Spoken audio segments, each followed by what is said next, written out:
करते हैं mole into inverse second inverse. बोले कि सर इतना जानते थे तो आगे क्यों गए? बस आपके लिए दोस्त, हमने आपको केवल शून्य कोटि का ही नहीं बताया डायरेक्ट, आपको प्रथम, आपको द्वितीय, आपको तृतीय, आपको ये, आपको वो सब। तो वो कितना कम से कम ऊर्जा दिया जाए कि वो अणु दूसरे अणु से जाके टकरा जाए और अभिक्रिया को करा दे। पता है उस ऊर्जा कितना होता है? वो उसने अपने अंदर ऊष्मा को खींचा होगा तो ही तो ऊष्मा ज्यादा हुआ होगा। इसका मतलब यदि कभी भी पॉजिटिव हो रहा है उस। आप सभी लोगों का स्वागत है आशीष पब्लिकेशन के टारगेट के इस ऑब्जेक्टिव की किताब के सॉल्यूशन में। इससे पीछे आप लोगों का रासायनिक बलगतिकी का केमिस्ट्री का चैप्टर नंबर 4 आपको सॉल्यूशन कराया गया है, जिसका नाम पार्ट 1 था। आज हम लोग पार्ट 2 का बारी है, लेकिन हमें आपसे यही गुजारिश रहेगी कि आप किसी का भी वीडियो देखिए, सभी लोग अच्छे पढ़ाते हैं, बस इंतजार और लम्हा आपको गुजारना होगा उस वीडियो के साथ ताकि आपको ज्यादा समझ में आए, आपको पूरा ध्यान लगाना होगा। ठीक है, तो चलिए हम लोग बिना समय गवाए स्टार्ट करते हैं आज का क्लास। इसमें आप लोगों का क्वेश्चन है आप लोगों का कि शून्य कोटि की अभिक्रिया के लिए दर है, क्योंकि पीछे 10 क्वेश्चन हो चुका था, तो आज हम लोग 11 नंबर क्वेश्चन करेंगे। डन? ठीक है। तो बोल रहे हैं कि शून्य कोटि की अभिक्रिया का दर किस पर निर्भर करता है। पहले समझते हैं अभिक्रिया की कोटि क्या होता है। तो जब भी कभी भी हम लोग का अभिक्रिया दिया जाए ना, तो अभिक्रिया का दर, ध्यान समझिएगा दोस्त, यहां पर पूरा कहानी है। अभिक्रिया का दर जो भी हम लोग का अभिकारक है, जो भी, यानी ए है तो ए, बी है तो बी, इसके घातों का जोड़, इसके घातों का जोड़, वही हम लोग का अभिक्रिया की कोटि बताता है। मान लीजिए इसका घातों का जोड़े तो एक और जीरो जोड़े तो इसका एक है, इसका मतलब अभिक्रिया कोटि एक होगा। इसका जोड़े 0 और 1 तो इसका 1 आया, इसका मतलब 1 होगा, प्रथम कोटि होगा। यदि 2 जोड़ते तो 2 होता, 3 जोड़ते 3 होता, और इसको 0 और 0 जोड़े तो हम लोग का शून्य आया, इसका मतलब है यही हम लोग का शून्य कोटि का सही एग्जाम्पल है। मान लीजिए हम आपसे बोले कि बताइए ये किस कोटि का अभिक्रिया है। यहां पर हमने दर लिखा और यहां पर हमने के लिखा, यहां पर हमने ए, उसका ऊपर 1/2 और बी, इसके ऊपर 1/2। अब बताइए किस कोटि का अभिक्रिया है, और ये बोर्ड एग्जाम में पूछा गया है। तो बताइए इसका घातों का जोड़ेंगे ना तो 1/2 प्लस 1/2, 2/2, खत्म हुआ 1, यानी इसका प्रथम कोटि का अभिक्रिया है। और ऐसे ही हमने एक और आपसे क्वेश्चन पूछ दिया प्यारा सा कि दर बराबर के ए का पावर n और b का पावर कुछ नहीं, तो बताइए कितना होगा।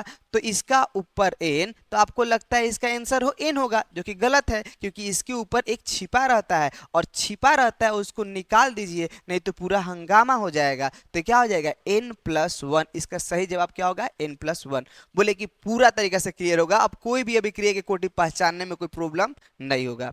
आइए हम लोग नेक्स्ट सेशन पर, नेक्स्ट क्वेश्चन पर आते हैं। चलिए अब अगला आपसे सवाल बोल रहा है कि किस कोटि की अभिक्रिया के लिए वेग और वेग स्थिरांक का इकाई समान होता है।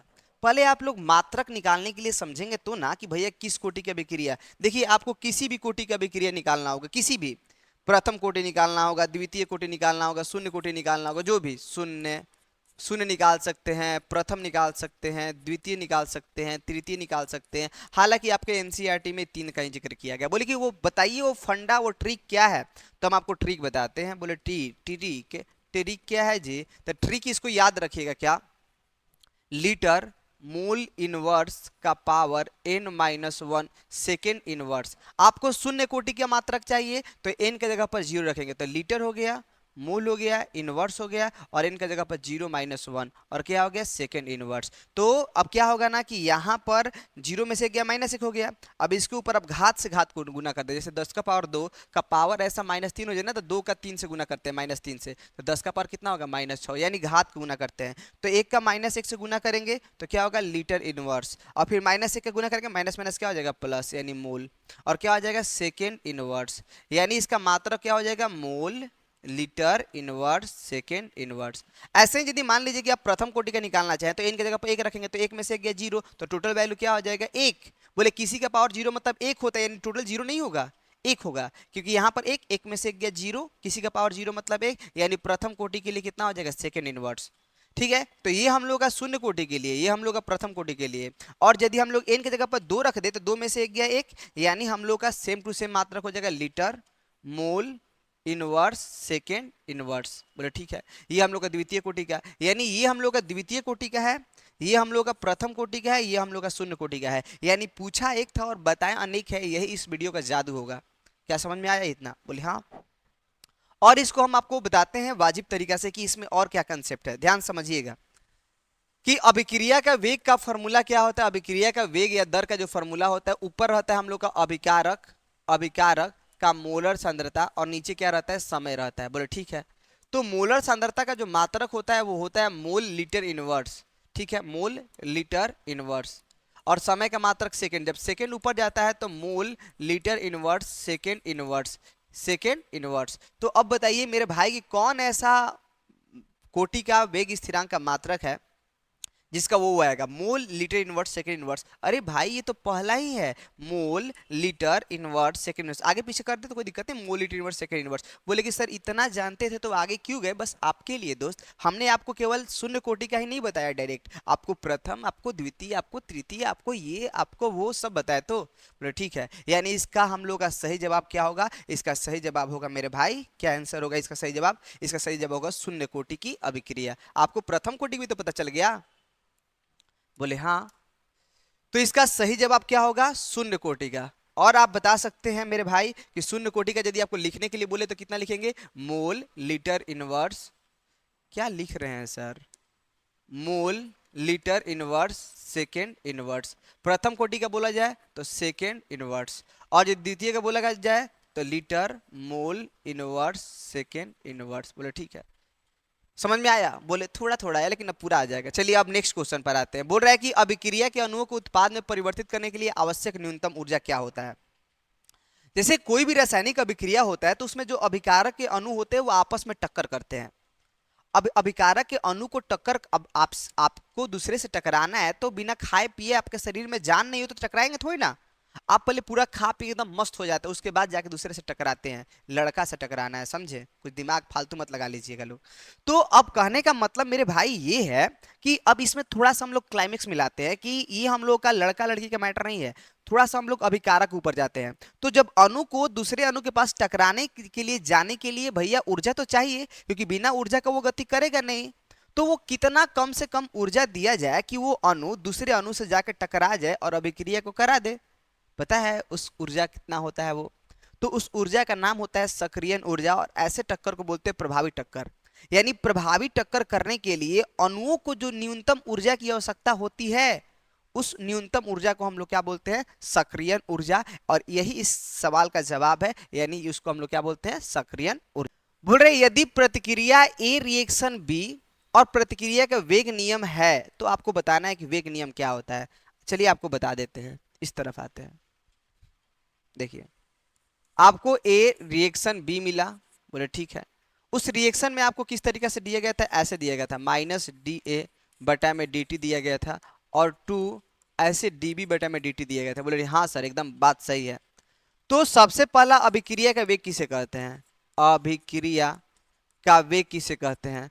तो अभिक्रिया का वेग भैया किसे कहेंगे, तो अभिकारक मतलब ए के मोलर सांद्रता में परिवर्तन, ठीक है। और नीचे क्या होगा, दर, अभिकारक के मोल सांद्रता परिवर्तन के दर को, चूंकि ये अभिकारक है इसलिए ये क्या होगा, घटेगा, तो माइनस का चिन्ह लगाएंगे, ठीक है। और ये उत्पाद का मोलर सांद्रता में परिवर्तन समय, और यहाँ पर हम लोग क्या लगाएंगे, प्लस। लेकिन यहाँ पर क्या लगा हुआ है, एक्स्ट्रा में 2 लगा हुआ है।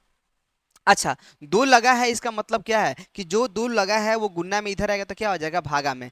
जैसे ही ये भागा में आएगा इसका मतलब है ए के साथ क्या लगा हुआ है, 2 लगा है। बोले ठीक है, यहां तक भी बात क्लियर है। बोले ठीक है, और आगे बताइए।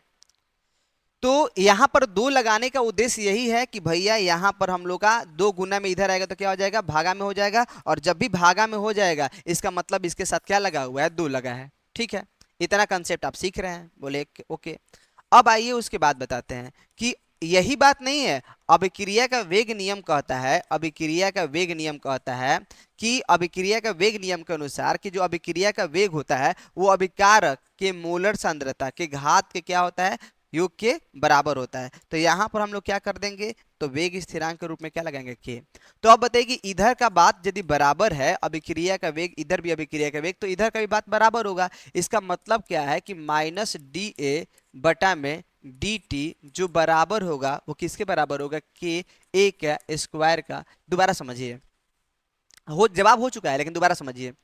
हमने बोला ए रिएक्शन बी, ए हम लोग का अभिकारक है, बी ऐसा ऐसा क्वेश्चन में दिया था। वो दो गुना में इधर आएगा तो क्या हो जाएगा भागा में, और जो भी भागा में होता है वो यहाँ पर गुना में रहता है, तो हमने यहाँ पर दो लगा दिए। बोले ठीक है, ये भी क्लियर। अभिक्रिया का वेग का परिभाषा यही होता है कि जो भी अभिकारक हो ऐसा लिखते हैं। बोले ठीक है।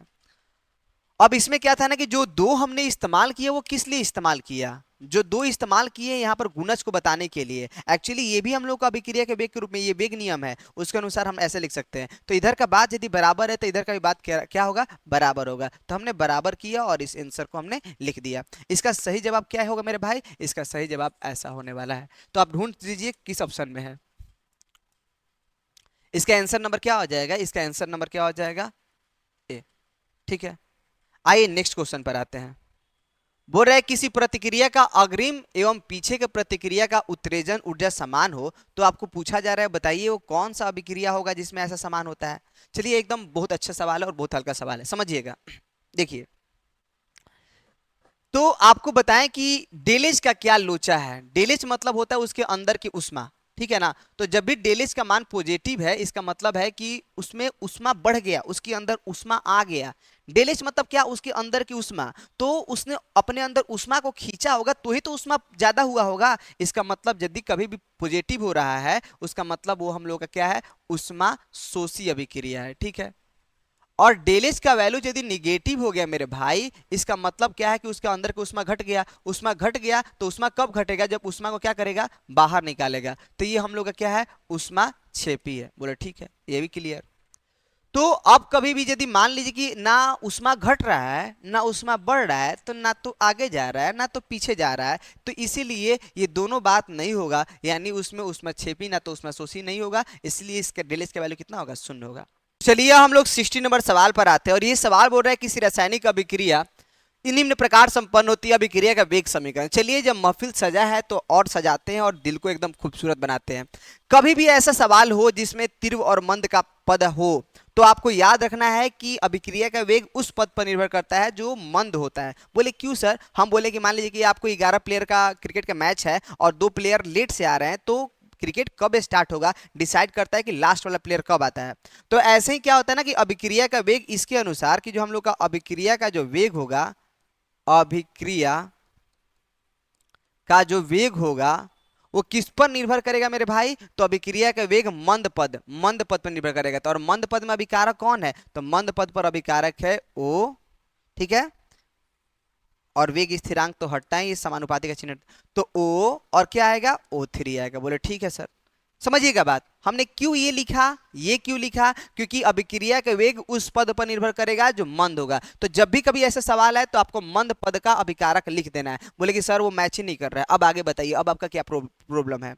तो दोस्त ये इसलिए नहीं होगा, यहां तक इसलिए सही नहीं होगा क्योंकि हम लोग का मेन अभिकारक में हम लोग का क्या है, मेन अभिकारक में O3 है, तो ये आपको फालतू में ना आ गया, ये फालतू में ना आया। अब इस फालतू बात को हटाने के लिए एक और तरीका इजाद करते हैं, क्या कि वेग स्थिरांक जो होता है वो होता है क्या, उत्पाद की मोलर सांद्रता बटा में क्या, अभिकारक की मोलर सांद्रता। बोले उत्पाद किससे निकालेंगे, तो जो भी हम लोग का तीव्र पद होता है उसी के द्वारा हम लोग क्या निकलता है, तो हम लोग क्या निकलता है, साम्य स्थिरांक। ठीक है, तो बताइए उत्पाद क्या है मेरे भाई, तो O2 और क्या है O, और बताइए कि उसमें अभिकारक कौन है, O3। अच्छा ये समान यहां पर हम लोग का क्या हो गया, केसी। बोले ठीक है, अब बताइए इसमें फालतू में कौन है, क्योंकि आपका मेन अभिकारक तो O3 है, तो O3 के अलावा फालतू में कौन है, O है। तब इस O हमारा दुश्मन है, उसको भगाना है, तो भगाना है तो इसको अकेला करना पड़ेगा ना, तो भागा में O3 इधर आएगा तो क्या हो जाएगा, गुना में, यानी KCO3, और ये गुन्ना में O2 नीचे आएगा, क्या हो जाएगा, भागा में हो जाएगा, यानी हम लोग का डायरेक्टली यहाँ पर O बच गया। इस O के जगह पर रखेंगे तो K का K हुआ, और यहाँ पर क्या हो जाएगा मेरे भाई, KC हो जाएगा, फिर क्या हो जाएगा, O3 हो जाएगा, फिर मेरे भाई क्या हो जाएगा, O2 हो जाएगा, और ऑलरेडी यहाँ पर O3 ऑलरेडी पहले से मौजूद है, तो क्या होगा, KC, और यहाँ पर O3 का क्या हो जाएगा, पावर 1 और 1 कितना हो जाएगा, 2, और नीचे का 2 ऊपर जाएगा तो क्या हो जाएगा, -1। यानी कहने का मतलब आप इस कैसे क्वेश्चन को सॉल्व करेंगे, सबसे पहले आप देखेंगे मंद अभिक्रिया। बोले ठीक है, इसका हमने O और O3 लिखा, बात ठीक है। लेकिन मामला फंसा कि हम लोग अभिकारक में तो O3 है, इस O को फालतू उसको भगाना पड़ेगा। तो आपको ये जो वेग आप लोग का साम्य स्थिरांक है उसका फॉर्मूला याद करना है। उत्पाद की बता में अभिकारक की मूल सांद्रता, बोले कि कहां से निकालेंगे, तो जो भी हम लोग का तिरुपद होगा वहां से निकालेंगे। तो इसमें उत्पाद कौन, O2 और O, और अभिकारक कौन, O3। हमको जरूरत किसका है, फालतू में कौन है, क्योंकि मेन अभिकारक तो O3 है, फालतू में कौन है, O। तो O को अकेला किए, भागा में इधर लाए, गुना से इधर लाए, तो O अकेला हो गया। और जैसे ही O अकेला हुआ वहां पर ले जाके रखे, और जैसे ही यहां पर रखे मेरे भाई, तो O3 1 1 2 हो गया, नीचे +2 ऊपर आएगा तो -1 हो गया। इस प्रकार से क्वेश्चन सॉल्व होता है। तो हमें पूरा उम्मीद और विश्वास है कि आपको ये वीडियो अच्छा लगा होगा, और यदि फिर भी कोई शिकवा और शिकायत है तो जरूर कमेंट बॉक्स में लिखेंगे, हमें तहे दिल से स्वागत होगा। Thank you so much for watching this video and thank you so much for Ashish publication.